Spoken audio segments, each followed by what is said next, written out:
El siguiente es un programa clasificación O, de opinión. Categoría A, apto para todo público. El análisis, la información, los temas de la actualidad y las tendencias están en una sola frecuencia. Frecuencia política. Frecuencia política. En tu radio, en tu compu, en tu celu, en tu tablet, aquí por la señal de Pichincha Universal. Comenzamos.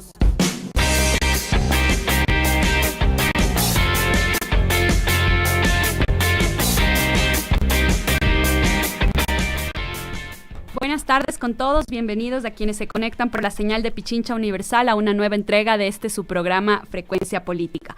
Como todas las tardes, como es las tardes de los miércoles, contamos con la compañía de Pavel Muñoz y les vamos a acompañar desde las 18 hasta las 19 horas aquí en Pichincha Universal por la señal del 95.3 en Quito y el 94.5 en el noroccidente de Pichincha. Pavel, buenas tardes. Belu, María Belén, buenas tardes, un saludo para ti, un saludo para toda la gente que se conecta de manera tradicional, como lo hacen bajo el dial de Pichincha Universal, pero cada vez más amplia nuestra audiencia también a partir de las redes sociales, tanto de Pichincha Universal como las propias nuestras. Y como bien decías, Belén, es un gusto estar siempre todos los miércoles a las 6 de la tarde. En este momento son 6 de la tarde con 5 minutos de este miércoles 4 de marzo, aquí en Quito, capital de la República del Ecuador, capital de la provincia de Pichincha, desde donde transmitimos Frecuencia Política. Siempre lo decimos, buenos días, buenas tardes, buenas noches, según donde usted se pueda conectar, cuando nos pueda ver, porque recordemos que esto también se graba en nuestras redes sociales y a partir de eso hay distintos momentos en los cuales usted puede ver esta programación. Belén, mucho que comentar, ya vamos a decir más adelante el motivo de nuestro programa, el motivo de lo que la, radio ha escogido para esta semana, pero seguramente lo más, sentido estos días ha sido los casos confirmados de coronavirus en el Ecuador. Sí, comenzamos el fin de semana con un caso de coronavirus y hasta el momento vamos en 10. Efectivamente, y esto nosotros tenemos que decir nada más que 3 mensajes muy breves. Respecto a lo primero, calma, absoluta calma, no caigamos en este pánico social de desabastecer los puntos, por ejemplo, de gel antiséptico, de vitamina C u otras cosas, es decir, calma, evidentemente. Segundo, informémonos sobre fuentes oficiales, nada más. No propaguemos rumores que muchas veces incluso se propagan con más facilidad que el propio coronavirus y son bastante perjudiciales. Y lo tercero es evidentemente medidas preventivas, sobre todo para las poblaciones en riesgo, los adultos mayores, los niños, pero tampoco caigamos en el pánico social que nos da la sensación se está, expandiendo no solamente en el Ecuador, sino a nivel internacional, Belén. Así es, y les recordamos a todos que nos pueden seguir a través del sitio web www.pichinchacomunicaciones.com.es. Nos pueden seguir la transmisión en vivo vía Facebook a través del Facebook de Pichincha Comunicaciones y no se olviden de nuestro reprise en los domingos a las 9:30 por la cuenta de Pavel Muñoz, asambleísta. Otra de las noticias que ha dado mucho de qué hablar entre el día de ayer y hoy, sobre todo en las cuentas de Twitter, es este espacio que uno de los canales de televisión tradicionales de nuestro país ha tratado de hacer, que se llama Pequeños Influencers, en donde se promueve el uso de redes sociales en niños de 8 a 13 años, cuando obviamente inclusive estudios e internacionalmente la recomendación es que los niños no utilicen redes sociales. Ellos no están listos para recibir ni el ciberacoso, ni inclusive la violencia sexual a la que pueden ser presa en estas redes. Sin embargo, hay un canal de televisión que está promoviendo el uso de las redes de niños, inclusive la Defensoría del Pueblo ha emitido un comunicado solicitando al canal que elimine esta programación. Sin embargo, el canal ha hecho un pronunciamiento el día de hoy, no en el sentido de que va a eliminarlo, sino tratando de justificar el uso de las redes sociales en niños de esta edad, lo cual es lamentable. Y creo que debería ser un compromiso de todos de exigirle a este canal que elimine esta programación. Algo de lo que yo lamento de mi vida actual es acostarme viendo el celular, sobre todo revisando mis redes sociales y despertarme en la misma dinámica. La pérdida de calidad de vida para una persona ya grande, sobre este tema es increíble. Saber si leyeron o no leyeron los tweets, peor cuando uno tiene ataques de trolls o lo que fuera, estar pendiente de ese tipo de cosas. No me imagino una niña, un niño de 11, 12 años metidos en esta dinámica. El otro día en la familia familia teníamos una discusión sobre esto.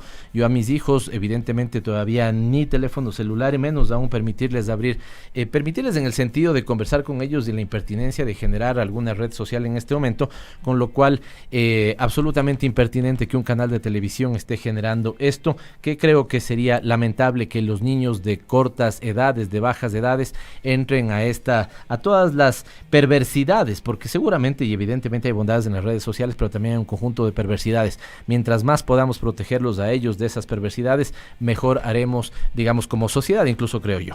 E inclusive debemos recordar que la recomendación de las plataformas sociales es que las personas que crean estas cuentas no sean menores de 13 años. Entonces, en realidad estamos promoviendo algo que ni siquiera la misma red social permite. Es decir, que tengan cuentas niños de 8 a 12 años. Totalmente impertinente, le llamamos a la sociedad a que si tiene alguna opinión sobre esto la haga saber directamente incluso a este canal, o bien que la Defensoría del Pueblo ha hecho un pronunciamiento. 2 elementos más de manera muy rápida. En el caso Olavini, por cuarta ocasión se difiere la audiencia de evaluación y preparatoria de juicio contra el que se le había acusado como un hacker ruso, habían dicho primero. Así que nuevamente la justicia ecuatoriana, los medios de comunicación y buena parte de la sociedad pendiente de lo que suceda con este caso. Tanto se dijo del tema Olavini y ahora no tenemos ni siquiera audiencia preparatoria para ver si es que esos textos en inglés, si es que esos, flash memory efectivamente contenían cosas tan perversas como se las acusó. Y finalmente, 10 son los confirmados, ya lo habíamos dicho, de coronavirus en el Ecuador. Ingresó ya en América del Sur y algunos países presentan los casos. Insistirles en la precaución del caso, pero no caer en el pánico que algunos parecen tan interesados en fomentar. Cierro esta parte con nuestro saludo a quienes hacen y hacemos Frecuencia Política, tanto a Paulina Enríquez y Julio Peña en la producción, María Belén Proaño en la co-conducción conmigo, además manejando el minuto de ese, Diego Tello manejando datos abiertos, y siempre tan contentos y bien el trabajo tan bien hecho de la coproducción de Pichincha Universal con Patricio Pinos, Ronnie Mayorga y Javier Ojeda. Un saludo para todos ellos. Belén, no sé si hay algo más que agregar. Tal vez un tema más respecto del juicio de Olavini. Alrededor de 15 organizaciones no gubernamentales van a estar vigilantes del proceso, la mayoría de ellas son internacionales, entonces tenemos mucho que demostrar a la comunidad internacional en lo menoscabado que está el sistema judicial de nuestro país.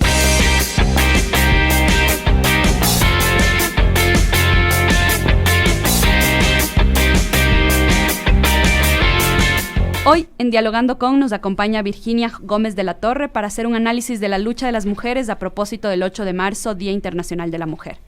Virginia es médica feminista, directora de la Fundación Desafío, militante por los derechos de las mujeres con énfasis en derechos reproductivos y despenalización del aborto, y militante de la Coalición Nacional de Mujeres. Pero antes, el editorial de Pavel Muñoz.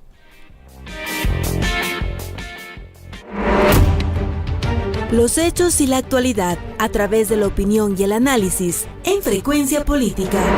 El editorial de Pavel Muñoz. Y en esta ocasión una breve nota editorial, dado que preferimos tener un diálogo extenso con Virginia Gómez de la Torre, que ya hemos dicho conversaremos sobre los temas del feminismo en Ecuador.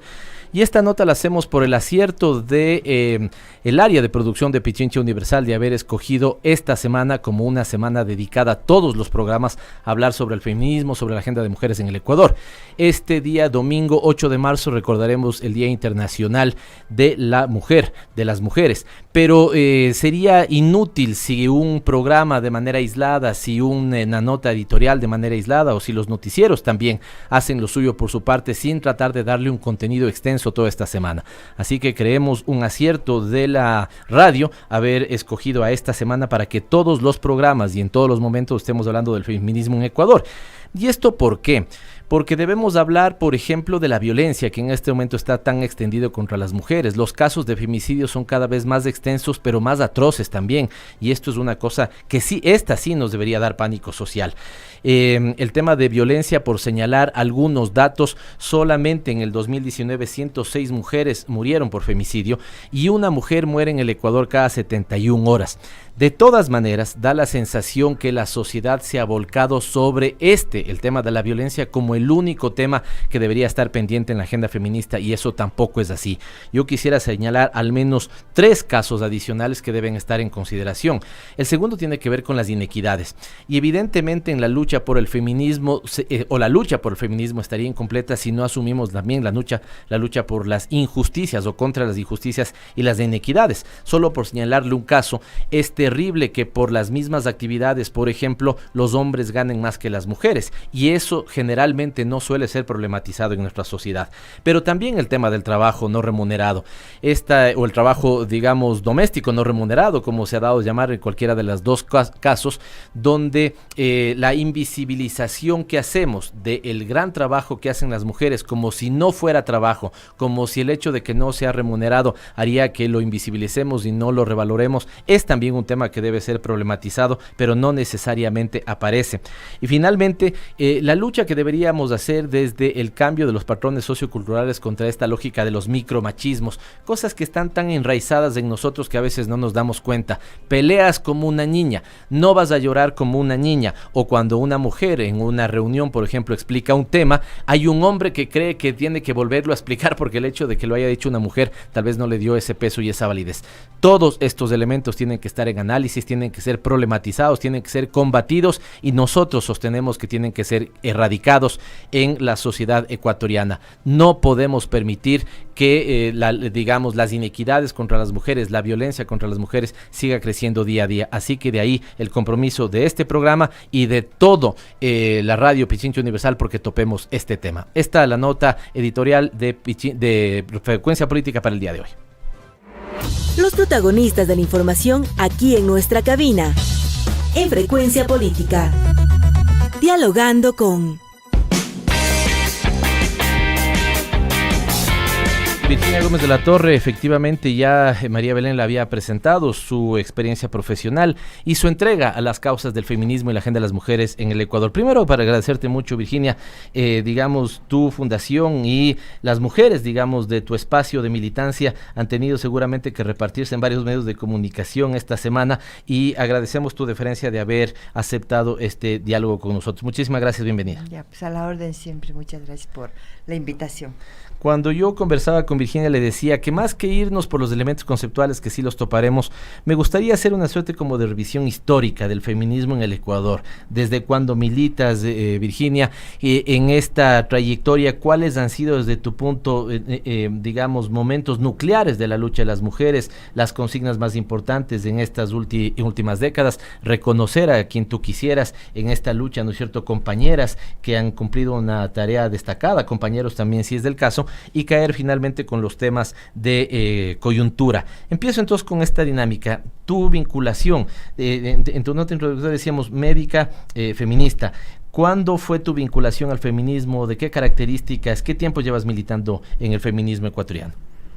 Bueno, yo entré a trabajar el tema de la mujer, así sin hablar de feminismo, en el año 84, en la organización no gubernamental que se llama CEPAM, aquí en Quito. También hay un CEPAM en Guayaquil. En ese espacio, pues, y en ese año no se hablaba de feminismo y se tenía como al feminismo así un poco de temor. Pero luego, el transcurso del tiempo, ya con el acercamiento a la problemática de las mujeres, sobre todo la relacionada con la violencia y sus efectos en la salud, pues se fue configurando mucho más el tema feminista, sobre todo en mi persona, y también fue como fuimos caminando junto a los avances que las mujeres han hecho en el mundo, en América Latina, en España, en Europa, que son mentoras también, ¿no? Las mexicanas, las argentinas, las colombianas han hecho historia y han trabajado mucho en los conceptos. Por ejemplo, en el tema de la salud, todo lo que significa el trabajo en Naciones Unidas, la OPS, ha caminado también con conceptos ligados al feminismo. Entonces, en ese marco, por ejemplo, un hito fundamental era pasar de esa conceptualización de binomio madre-niño al tema de la salud sexual y reproductiva. Y de la salud sexual y reproductiva pasar a los derechos sexuales y reproductivos. Eso ha sido un trabajo del feminismo, ha sido un trabajo de las mujeres que dijeron, bueno, las mujeres no somos binomio madre-niño, las mujeres no estamos acá solo para parir, las mujeres vivimos la sexualidad, vivimos la reproducción en el marco de una sociedad que muchas veces vulnera nuestros derechos y nos impide crecer en esos ámbitos. Entonces ahí el tema de los derechos, por ejemplo, de que se incorporan los derechos en la Carta Fundamental de Derechos Humanos, también ha sido un proceso que ha sido el movimiento feminista mundial el que ha dado la posibilidad de que se introduzca, por ejemplo, los derechos sexuales y reproductivos como derechos, me parece, de tercera generación, que antes no estaban en la Carta de Derechos Humanos. O sea, al comienzo no existía eso, ahora existen, también gracias al trabajo del movimiento LGBTI, o sea, también ellos somos como, nos hermanamos en esta lucha y han contribuido mucho en cambiar esta concepción, ¿no? En profundizar más las desigualdades, las inequidades, y han logrado esto, por ejemplo. Y Virginia, tu valoración, digamos, la valoración primera, general, es si hay y siga ganando espacio estas luchas cotidianas, estas consignas que ha tenido el feminismo, se va extendiendo, digamos, las proclamas en la sociedad, o sigue siendo, digamos, una discusión que cala en determinados sectores sin mayor penetración social. ¿Crees que al final este trabajo y esta, digamos, consigna, esta entrega cotidiana de parte de ustedes y muchas otras mujeres a estas causas, sí va ganando terreno, o crees que sigue esto encapsulado en determinados segmentos de la sociedad?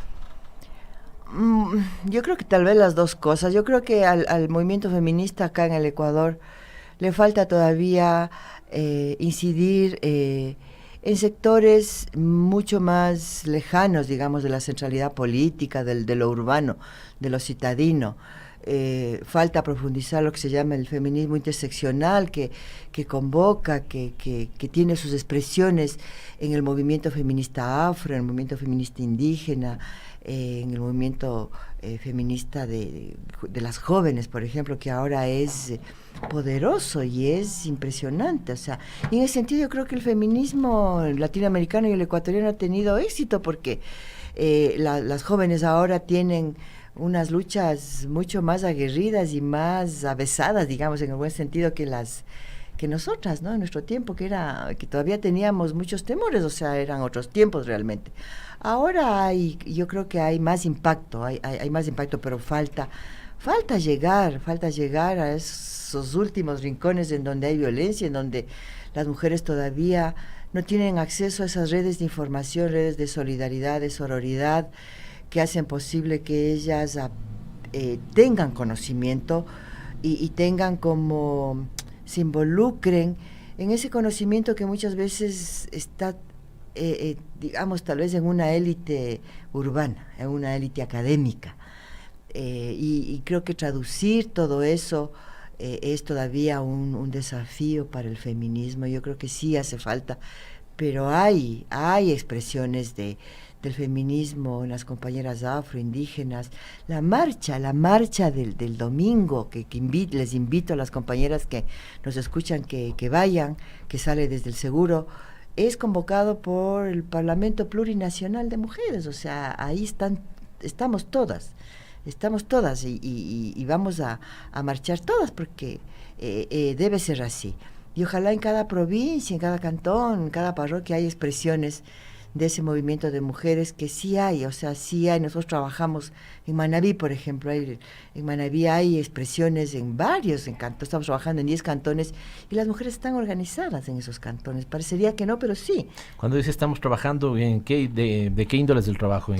Bueno, nosotros como Fundación Desafío, porque yo trabajo en la Fundación Desafío ya 20 años, pues estamos ejecutando un proyecto junto con las Tejedoras Manabitas, que es un grupo maravilloso de mujeres manabitas, en 10 cantones, para implementar la ley en contra de la violencia, para que los gobiernos autónomos descentralizados fortalezcan las juntas de protección de derechos, para que las tenencias políticas se capaciten, se sensibilicen y puedan entender y puedan entender por qué es que las tenencias recuperaron la competencia de dar medidas de protección inmediata, por ejemplo. Parecería que Eso era antes, ¿no? Antes de que la ley se derogara en la gestión del gobierno anterior, y ahora se recuperó la ley y se recuperaron las competencias en las tenencias políticas, por ejemplo.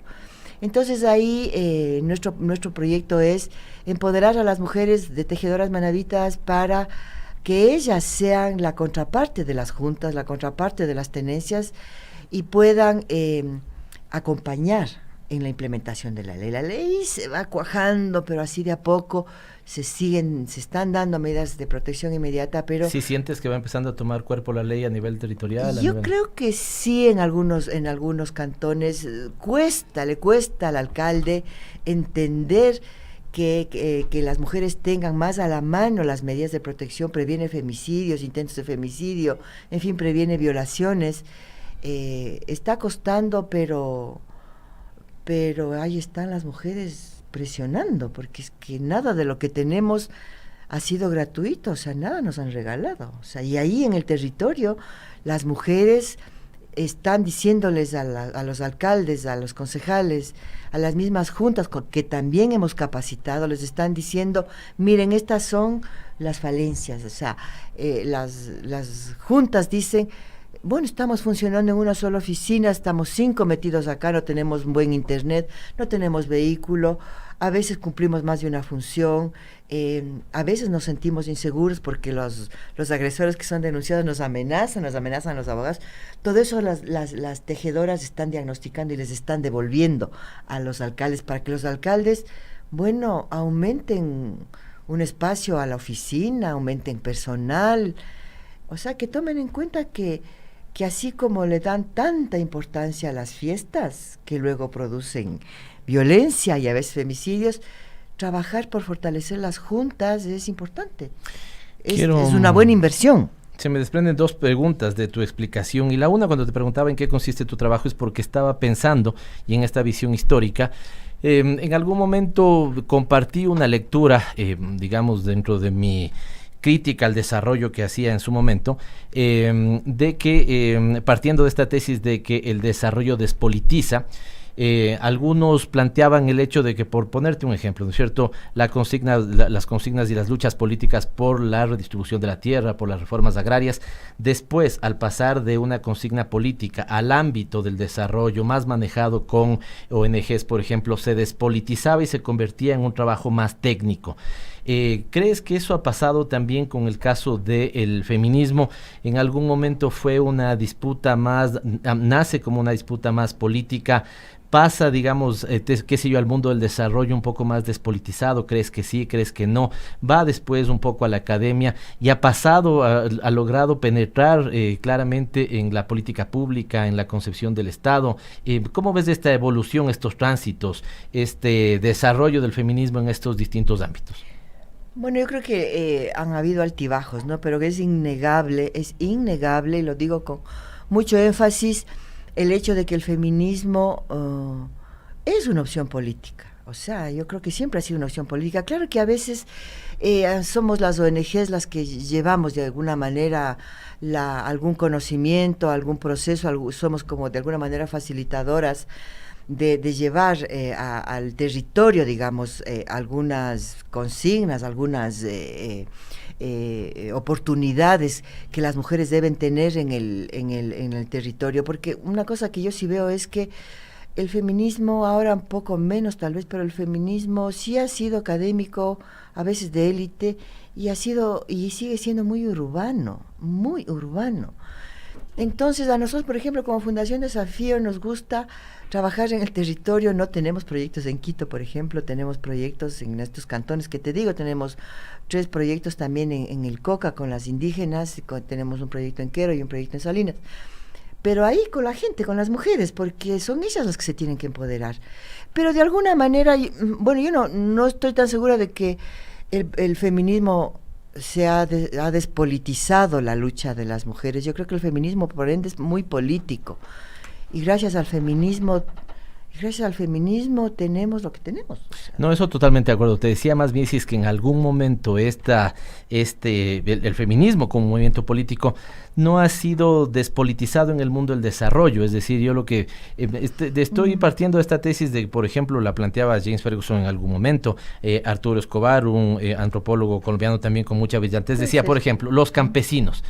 Los campesinos terminaron siendo el primer gran cliente en escala del desarrollo, porque hubo un momento que fueron incorporados, ¿no es cierto?, a la dinámica más que dinámica, o sea, despolitizaban su lucha porque las terminaban, digamos, en reivindicaciones más técnicas, tecnocráticas, sin desvalorar ese pues terreno. Sí. Pero te preguntaba si en el caso del feminismo adviertes que algo así pudo haber pasado o no. Y te complemento esto cuando tú dices, es también un tema político. Los partidos políticos se comprometen, tienen, digamos, por ejemplo, procesos formativos dentro del feminismo. ¿Sientes que algún partido político en este momento esté con un discurso sólido sobre el feminismo, con propuestas claras sobre el feminismo? Bueno, contesto lo último primero. O sea, yo no creo que a los partidos políticos les interese el feminismo, porque me parece que, sobre todo con todos los ataques que ahora hay al feminismo, yo pienso, entre comillas, y pidiendo disculpas por la palabra, tontamente pueden creer que el feminismo les va a restar votos. Pero yo creo que deberían sumergirse un poco más en lo que es el feminismo y conseguirían más votos, porque el feminismo empodera a las mujeres, el feminismo da opciones a las mujeres, y eso es bien visto por las mujeres, de cara a un partido político que se abra a presentar a las mujeres unas alternativas desde el feminismo. El feminismo ha hecho millón de cosas por las mujeres, yo estoy aquí por el feminismo, o sea, porque el feminismo le dijo a las mujeres que tienen capacidad para presentarse en público, para participar y para hablar de la política. Pero yo sí creo que en algún momento se tecnificó el tema del feminismo a través del instrumento del género, digamos. El género es un instrumento un instrumento técnico súper importante, el tema de la perspectiva, del enfoque de género, muy académico, pero también muy metido en algunos proyectos de desarrollo y proyectos de la cooperación internacional, ha hecho tal vez que se despolitice un poco el tema de la lucha. No estoy tan segura, porque no soy una teórica del feminismo, o sea, soy una médica y ahí por ahí sí leo cosas, pero puedo entender que a nivel, digamos, de proyectos productivos o de querer que las mujeres accedan al dinero, digamos, como disminución de la pobreza, podría, y digo yo, a través de esta herramienta que para mí es importantísima, el enfoque de género. Pero también eso se ha desvirtuado con los grupos conservadores. La ideología de género compite con el enfoque de género. ¿Por qué le han llamado ideología de género y por qué estos ataques furibundos a esta, entre comillas, de ideología de género? Bueno, yo entiendo que la ideología para ellos es una cuestión como mucho más subjetiva, mucho más, porque lo ligan al tema de unas cuestiones horribles, como que en las escuelas están enseñando a los niños a ser transgéneros, o sea, unas cuestiones ridículas y absolutamente locas que se relacionan con la ideología de género. Pero nada aislado, ¿no? Además, una conexión regional de ese discurso conservador atacando de manera similar en todos los países. Es una consigna mundial, ¿no? Es una cruzada mundial en donde son muy efectivos, además. Es muy efectiva la propuesta comunicacional, porque ligan la ideología de género con estas cuestiones que apelan al miedo, ¿no? Al miedo ligado a esta idea de que lo natural es papá, mamá, hijos, y lo pecaminoso y lo terrible es la diversidad sexual, por ejemplo. O sea, entonces eso ha sido alimentado desde las iglesias cristiana, evangélica, católica, y claro, la gente tiene miedo, ¿no? Tiene miedo y no es capaz de adentrarse un poco más en lo que es la diversidad sexual. Hemos convivido toda la vida con la diversidad sexual y la gente cree que eso es malo. Entonces, claro, las iglesias y las religiones sacan mucho partido de eso y del infierno. O sea, en definitiva, el miedo. El miedo es lo que proclama esta... Más como una especie de fantasma que entra a tu familia, pánico. Y por eso llegas a decir con mis hijos no te metas. Pánico moral es lo que se llama, pánico moral, en donde si una familia tiene un hijo homosexual o una hija lesbiana, lo va a tener, o sea, ahí no hay a dónde moverse, va va a desarrollarse como homosexual, como lesbiana o como trans. O sea, ahí no hay nada que la familia pueda hacer. Lo único que puede hacer es acompañar a esas personas en su desarrollo y no atacarlos. Debería seguirles dando todo el cariño y el amor que la familia debería dar. Pero claro, es por eso ese lado.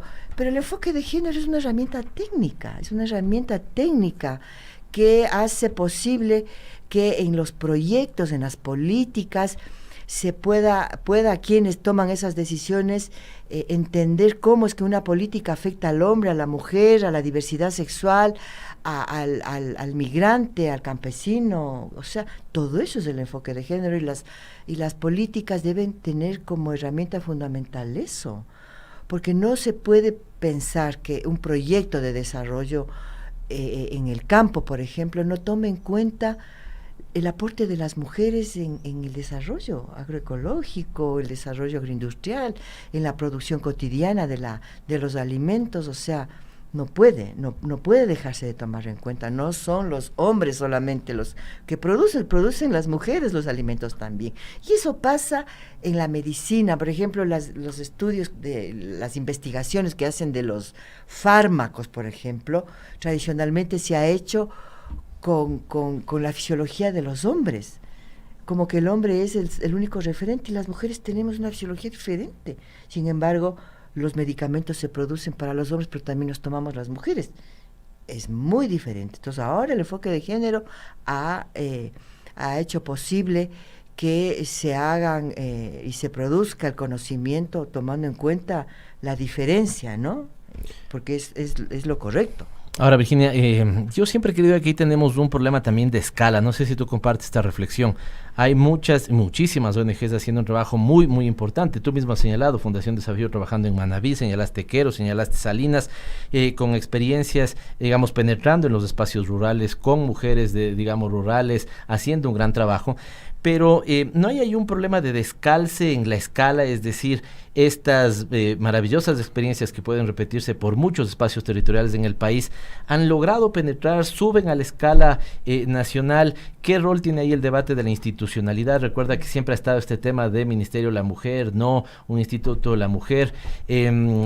¿Cómo ves eso? ¿Crees que este trabajo efectivamente termina convirtiéndose como en buenas prácticas que después son adoptadas por el Estado para replicarlos de manera más amplia, alguna cuestión así?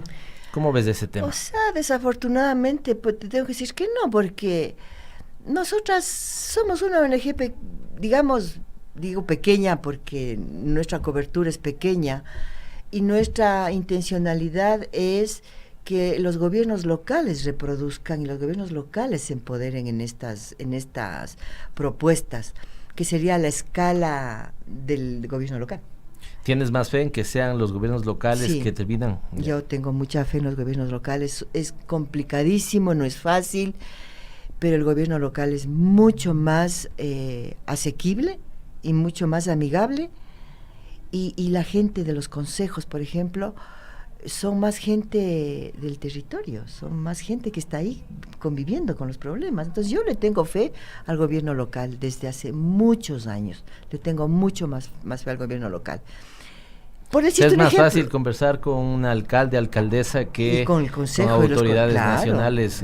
Por supuesto que sí, es mucho más fácil. Y en este momento te quedaste con, digamos, cuando digo te quedaste pensando en ti como una más de las feministas que están trabajando, digamos, en distintos temas de la agenda de mujeres y con estos proyectos.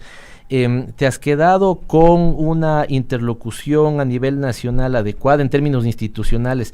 ¿Te hace falta la eliminación del Ministerio de Justicia? ¿Afectó eso? ¿O en realidad no se siente? Es como si antes, digamos, da lo mismo que hoy esté o que antes estaba. No sé si soy claro en la pregunta sobre a nivel nacional. ¿Cuál tu reflexión sobre la institucionalidad? ¿Qué mejoraría esta capacidad de interlocución? Señalas tener más fe en los gobiernos locales, cosa que yo comparto, pero y a nivel nacional, ¿pierdes un poco esa esperanza o qué crees que hay? ¿Cuáles son los retos que debería trabajar? Bueno, la esperanza nunca se pierde. Yo tengo fe en algunas articulaciones que está haciendo la Secretaría de Derechos Humanos con las experiencias como la nuestra. Y son asequibles a escuchar y son asequibles a apoyar los procesos locales, la Secretaría de Derechos Humanos. desafortunadamente ya los ministros o los ministerios, ya eso es otro nivel. A pesar de que la Secretaría de Derechos Humanos tiene un rango de ministerio. Claro.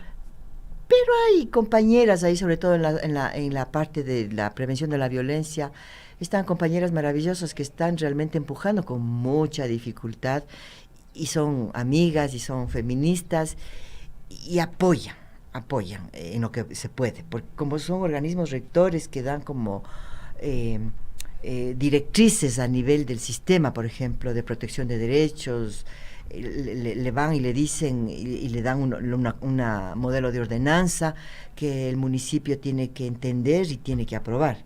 Esos son los aportes de la Secretaría de Derechos Humanos. En esa especificidad que te digo, yo tengo como fe, o sea, no es que las compañeras no están haciendo nada, te digo con mucha dificultad, porque también les han recortado personal y qué sé yo. La parte presupuestaria hemos reclamado todos, ¿no? Y la parte presupuestaria y la parte de personal está fatal, o sea, de hecho una de las consignas que tenemos, mañana hay un tuitazo, estamos poniendo que el gobierno declare en emergencia a las mujeres por los femicidios. Tenemos 18 femicidios, o sea, 2 meses y ya van matando a 18 mujeres. Entonces yo creo que ahí sí es importante que el gobierno central, así hablando de escalas, la escala de bien arriba, pues entienda que las decisiones que toman cuando quitan los recursos o quitan personal afectan a lo más básico, que son los gobiernos locales, o sea, afectan. O sea, tenemos juntas de protección de derechos, di tú en Puerto López, que funcionan con tres personas. Eso es nada para todo lo que tienen que hacer. Y te doy una mala noticia, me parece que ahí tenemos poco, porque yo me considero un aliado en ese sentido, tenemos pocos, digamos, puntos de contacto y adecuados puntos de contacto en el nivel nacional, porque por otro lado tienes, por ejemplo, un Ministerio de Finanzas anunciando estos días como el gran logro de su gestión, la reducción de la masa salarial, digamos, cuando en el fondo también esto lo que supone es que estás perdiendo capacidades en términos de personal en muchos ámbitos, digamos, claro. Prevención de violencia, en el cuidado de desarrollo infantil integral, en muchos da la sensación que hay una suerte como de pérdida de capacidades del Estado en su conjunto. Claro, los CEPES me parece que son estos organismos del Ministerio de Bienestar Social que apoyan la implementación de la ley a nivel de los cantones. Eso, en Manabí, por ejemplo, se disminuyó, creo que hay un 25% de lo que había antes. Y por decirte un ejemplo, en el tema de la atención psicológica de las juntas. Las juntas necesitan tener psicólogo, trabajadora social, abogado, quien notifique, el secretario, qué sé yo. Pero y esto te digo en Pedernales, por ejemplo. Pedernales no tiene psicólogo o psicóloga. Entonces la alternativa es que que pidan a través del call center la psicóloga o el psicólogo del Ministerio de Salud Pública. Pero hasta eso ya pasan, hasta que le den la cita y hasta que le den la cita y realmente se efectivice la atención psicológica a la mujer violentada que fue a la junta, ya ha pasado 3 días, una semana. La emergencia que presupone una mujer violentada, porque una mujer violentada desde el punto de vista médico, porque yo soy médica, es una mujer que está en una situación de emergencia, claro. Porque no sabemos si esa mujer dice todo lo que le pasa, puede ser una mujer que esté en peligro de ser asesinada, necesita apoyo psicológico inmediato. En Pedernales no hay, por ejemplo. No hay. O sea, debería tener. Claro. Porque en el tema de la violencia femicida es gravísima en el país. Un psicólogo, por ejemplo, podría evaluar anticipadamente el riesgo. La evaluación anticipada del riesgo es una herramienta que debe ser dominada por las juntas, por las tenencias, por los servicios de salud. Por decirte otro ejemplo, o sea, hay un indicador de violencia que es terrible, que lo usan los norteamericanos. Una mujer que dice, a mí mi pareja me ahorcó, no llegó a más, me salvé, no sé qué, pero él siempre me ahorca. Este indicador de que la mujer dice, él me amenaza con matarme y me ahorca, es gravísimo. Esa mujer tiene que ser protegida, tiene que ser llevada a una casa de refugio que no hay. En Manabí hay una, hace poco, es súper bueno, se ha inaugurado recién, pero en Ambato perdieron la casa de refugio, ahora el Centro Integral ya no tienen refugio, y en muchas provincias no hay casas de refugio. Entonces esa mujer debería ser protegida inmediatamente porque es un indicador comprobado que el hombre que Además, si que no hay ahorca atención es inmediata, un hombre que va a matar. Ahí muchas veces está la diferencia entre la vida y la muerte, digamos. Claro. Mujeres que denunciaron, no fueron atendidas de manera emergente y después terminaron, digamos, asesinadas. Exacto. Interesante diálogo con Virginia Gómez de la Torre, médica feminista, directora de la Fundación Desafío, militante por los derechos de las mujeres y militante de la Coalición Nacional de Mujeres. 4 o 5 minutos para cerrar, lastimosamente, Virginia, vuela el tiempo. Y quisiera volver un poco a la perspectiva histórica. Tal vez lo más presente que tenemos es la, digamos, lucha, no sé si llamarle, seguramente sí, pero hay otros calificativos más, que hicieron ustedes para la despenalización del aborto por violación. Cuando te pregunto esto, digo retrospectivamente, mirando en el tiempo, ¿cuáles han sido como estos episodios grandes momentos de la lucha feminista en el Ecuador? Y asociado con eso, estoy pensando ahora en Argentina, a pesar de que digamos, el legislativo argentino no dio paso, hoy el presidente Alberto Fernández vuelve con la iniciativa y lo volverá a plantear. ¿Ustedes cómo se están planteando también no dejar esa consigna ahí, seguirla manteniendo viva, Virginia? Sí, bueno, nosotras hemos militado largamente desde el 2008 cuando se hizo la nueva constituyente con el tema de la despenalización del aborto, primero protegiendo el aborto terapéutico, porque el vellocino de oro de los grupos antiderechos es derogar el aborto terapéutico, o sea, que las mujeres se mueran y no tengan chance de interrumpir, de finalizar su embarazo cuando necesitan hacerlo para salvar su vida. Tuvimos que proteger el aborto terapéutico en el 2008, lo protegimos en el 2013, aunque en el 2013 nosotros trabajamos duramente para que se despenalice el aborto en caso de violación.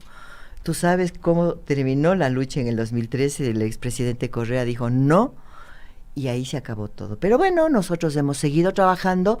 Yo creo que un hito bien importante ha sido darle al país la información relacionada con el embarazo infantil. La Fundación Desafío hizo una investigación. Seguimos con un grave problema ahí, ¿no? Hizo una investigación que se llama Vidas Robadas 1 y 2, en donde la Vidas Robadas 1 demostró que en este país las niñas se embarazan, las embarazan, las violan, y eso afecta a su proyecto de vida, y es tremendamente injusto que estas niñas den a luz producto de un crimen, pero también es injusto que una mujer adolescente, una mujer adulta, dé a luz producto de un crimen, porque la violación es un crimen, la mujer no quiere parir producto de un crimen. El Estado ecuatoriano le debe permitir finalizar ese embarazo. Entonces, en ese proceso, hasta que Ernesto Pazmiño puso la propuesta de reforma, bueno, el 2018, el 2019 fue súper intensa la lucha también. Y claro, perdimos por 5 votos en la asamblea ese fatídico 17 de septiembre. Sí, fue doloroso para todos nosotros. Fue muy doloroso, perdimos en la votación, perdimos la posibilidad de que el presidente Moreno despenalice, porque lo podía hacer. Claro. No lo hizo. Y también perdimos que la Corte lo despenalice, porque también podía hacer la Corte Constitucional. La Corte tiene muchos poderes y lo podía hacer, sin embargo, se quedó en la forma y no vio el fondo. Pero el pero este es bueno, porque nosotras pusimos 2 demandas de inconstitucionalidad y de incumplimiento el 10 de julio, y ahí quiero retomar ya para terminar que nosotras no creemos en la institucionalidad tal cual como vivimos este proceso. No le tenemos fe y no le tenemos confianza, y por eso el 10 de julio, antes de la votación y de todo, dijimos, por si acaso, porque capaz que no pasa, metemos las demandas en la Corte Constitucional, y ahorita son esas demandas las que la Corte, ojalá este año, las ponga a trámite, porque están admitidas, las 2 demandas están admitidas. Entonces las demandas son con las mismas causales que la Asamblea las trabajó, y esperamos que la Corte este año defina que se despenalice el aborto en caso de violación, incesto, malformaciones letales, porque no podría ser la Corte Constitucional ecuatoriana la única que en la región de América Latina diga, no, pues eso sí sería una barbaridad. Mira que estamos con la pena, ¿no? Porque es una pena. La Corte Constitucional colombiana esta semana ha dicho no a la despenalización total y ha ratificado el tema de la despenalización por las causales, que son las mismas que nosotros estamos luchando en la Corte Constitucional.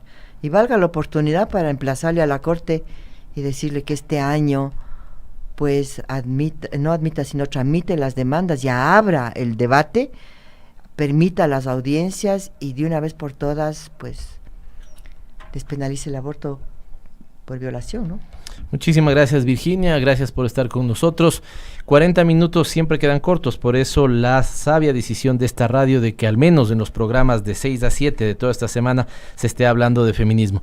Por favor, sigue en esa consigna, sigue en esa lucha, evidentemente lo harás, y nosotros confiados también del trabajo que están haciendo tú y muchas otras compañeras para que los avances sean más grandes de aquello que quieren borrar estos grupos conservadores que cada vez van teniendo más fuerza en el país y en la región. Muchísimas gracias, Virginia, por estar con nosotros. Nos vemos el domingo en la marcha. Seguro, muchísimas gracias. Okay. Gracias, ha sido Virginia Gómez de la Torre y volvemos con Datos Abiertos. El análisis de los datos y estadísticas en nuestro segmento Datos Abiertos. Datos Abiertos. En Frecuencia Política. Mónica Teopanta nos acompaña hoy para Datos Abiertos. ¿Qué tenemos, Mónica? Buenas noches, estimado Pavel. Es un placer el estar en Radio Pichincha Universal. Muchas gracias por la invitación. Con todo gusto. Les comento que Eureka Now se encuentra realizando un estudio de opinión pública en relación a la percepción ciudadana acerca del coronavirus. El estudio se está ejecutando en este momento a nivel de todo el país. Sin embargo, hemos realizado un corte con una muestra representativa de 600 casos para presentar un avance de 3 indicadores sobre este tema, basados en las siguientes preguntas. Primera, ¿usted cree que el gobierno está preparado para enfrentar la entrada del coronavirus en el Ecuador? El 89% dice que el gobierno no está preparado, frente a un 11% que opina que el gobierno sí está preparado para enfrentar esta situación. Segunda pregunta, ¿dónde se informa sobre noticias relacionadas con el tema del coronavirus? El 66% responde que a través de la televisión, los noticieros nacionales. El 53% por Facebook, el 32% por Twitter, el 31% por WhatsApp, mensajes de conocidos, el 30% por la radio y el 29% por otros medios, como por ejemplo Instagram, YouTube e Internet en general. Tercera pregunta, ¿qué medidas está tomando usted para prevenir y evitar la propagación del coronavirus? El 87% dice lavarse las manos con mayor frecuencia. El 73% evitar lugares con aglomeración de personas como cines, restaurantes, estadios, etc. El 39% no acudir a conciertos. El 24% abandonar la idea de hacer un viaje. Y el 22% otros, como el ir con menos frecuencia al supermercado, al mercado, etc. El estudio completo con otros indicadores relevantes para el conocimiento de la población ecuatoriana sobre el coronavirus estará listo este viernes, 6 de marzo del 2020, y lo pueden obtener visitando nuestra página web www.eurecnow.com a través de llamadas telefónicas o por WhatsApp al número 09-89-01-5400.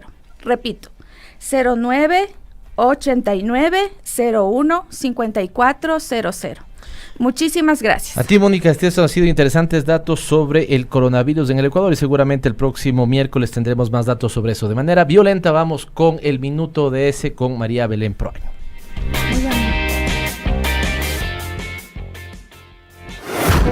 Es tiempo de más información.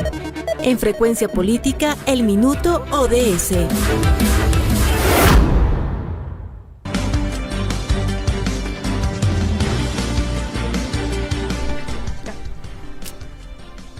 Desde una construcción histórica desigual, las mujeres han tenido que ocupar un espacio secundario en la vida cotidiana. A propósito de la conmemoración del Día Internacional de la Mujer este 8 de marzo, es necesario que contextualicemos la sociedad que aún las mujeres debemos enfrentar diariamente y que refleja retos de mucha relevancia para alcanzar la equidad de género, que es un compromiso de la Agenda 2030. Si bien las mujeres ahora están plenamente insertas en el mercado laboral y tienen la posibilidad de generar sus propios ingresos, la mujer ecuatoriana se enfrenta, entre otras desigualdades, a una estructura donde los cargos directivos están en más del 60% ocupados por hombres, donde las mujeres ganan 20% menos de salario por trabajos iguales a los realizados por hombres y donde soportamos una doble carga laboral, puesto que en casa asumimos las tareas de cuidado, alimentación y limpieza de los hogares. Las cifras de trabajo no remunerado deben hacernos levantar las voces de protesta por un valor no reconocido de la labor de las mujeres en la producción del país. En el año 2017, por cada $100 de gastos en consumo de los hogares, existe un ahorro de $32 debido al no reconocimiento del trabajo no remunerado. De alguna manera se puede decir que la contribución de este tipo de trabajo al PIB fue del 19% en el 2017. 14 puntos de esos 19 fueron el aporte de las mujeres a la producción a través de su cuidado, de las horas dedicadas a cocinar para la familia, arreglar la ropa, entre otras actividades que hacemos y que no se reconocen. Sin embargo, eso no es lo más grave que enfrenta una mujer ecuatoriana. Lastimosamente, en Ecuador, el 65% de las mujeres ha experimentado algún tipo de violencia a lo largo de su vida. La mitad de estas experimentó esta violencia en los últimos 12 meses. La mayoría de esos episodios ocurrieron en su ambiente familiar o de su pareja. Una mujer muere víctima de la violencia machista cada 71 horas en el Ecuador. En el 2019, 106 mujeres fallecieron de forma violenta. 62 de ellas eran madres, 33 de ellas habían reportado con anterioridad a sus agresores y al menos 4 de ellas tenían boletas de auxilio contra ellos. Necesitamos una sociedad diferente, pero también necesitamos un gobierno distinto que pase del discurso a la acción. Personalmente no quiero otro 8 de marzo lleno de discursos y buenas intenciones. Necesitamos presupuesto, políticas públicas y voluntad para hacer cambios verdaderos. Soy María Belén Proaño y este fue el Minuto ODS.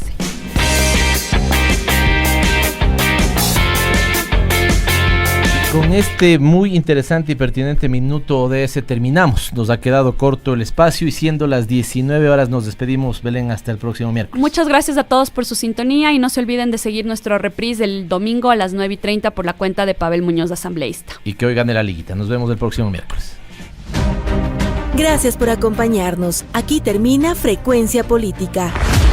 Hasta la próxima semana. Programa clasificación O, de opinión. Categoría A, apto para todo público.